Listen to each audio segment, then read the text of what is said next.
अस्सलाम वालेकुम प्यारे दोस्तों और बच्चों, आज की कहानी का नाम है आस्तीन का सांप बनना।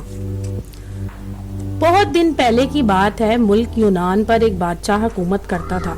बादशाह अपने सभी वजीरों पर बहुत भरोसा करता, लेकिन इनमें एक वजीर जिसका नाम फैसल था, इसे बादशाह बहुत पसंद करता और हुकूमती मामले में फैसल से अक्सर मशवरे ले लिया करता। फैसल की नीयत का बादशाह को हरगिज इल्म नहीं था। वो इस पर बहुत इत्मीनान करता, जबकि फैसल किसी न किसी तरह बादशाह की हुकूमत का तख्ता गिराकर खुद बादशाह बनना चाहता था। दिन यूं ही गुजरते गए। वजीर फैसल ने अपने साथ कुछ और वजीरों को भी मिला लिया और इन्हें साथ देने पर इनाम का लालच भी दिया। बहुत से वजीर इनाम और इकराम के लालच में फैसल से मिल गए और फिर एक दिन फैसल ने बादशाह को खत्म करने का एक मंसूबा बना लिया।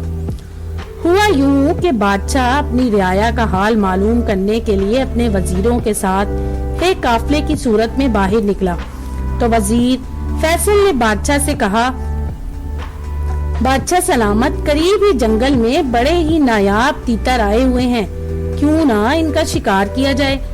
बादशाह तीतरों का बहुत शौकीन था, लिहाजा इसने हामी भर ली और फिर ये जंगल में तीतरों का शिकार खेलने निकल पड़े। जंगल बड़ा खतरनाक था, यहाँ जंगली जानवर घूमते रहते। फैसल वजीर ने इंतहाई चालाकी के साथ बादशाह को जंगल में अकेला छोड़ दिया और खुद बाकी वजीरों के साथ वापस महल में आ गया और ये ऐलान करा दिया कि बादशाह सलामत को शेर खा गया है। बादशाह सलामत से चूंकि मैं ज्यादा करीब था, लिहाजा आज से मैं बादशाह हूँ।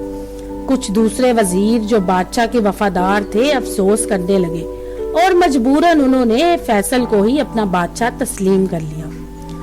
कुछ दिन यूं ही गुजर गए। एक दिन असली बादशाह इंतहाई खस्ता हालत में अपने महल आ पहुंचा।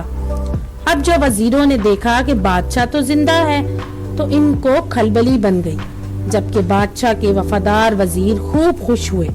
बादशाह ने कहा कि मुझे फैसल और इसके साथी वजीर मरने के लिए जंगल में छोड़ आए थे और इन्हें यकीन था कि मुझे कोई जानवर वगैरह खा गया होगा, लेकिन जब तक मेरी जिंदगी अल्लाह ने लिखी है मुझे कुछ नहीं हो सकता।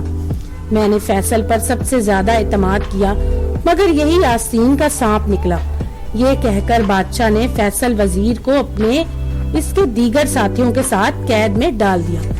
तो दोस्तों, अगर आपको ये कहानी पसंद आई तो मेरे चैनल को लाइक और सब्सक्राइब जरूर कीजिएगा।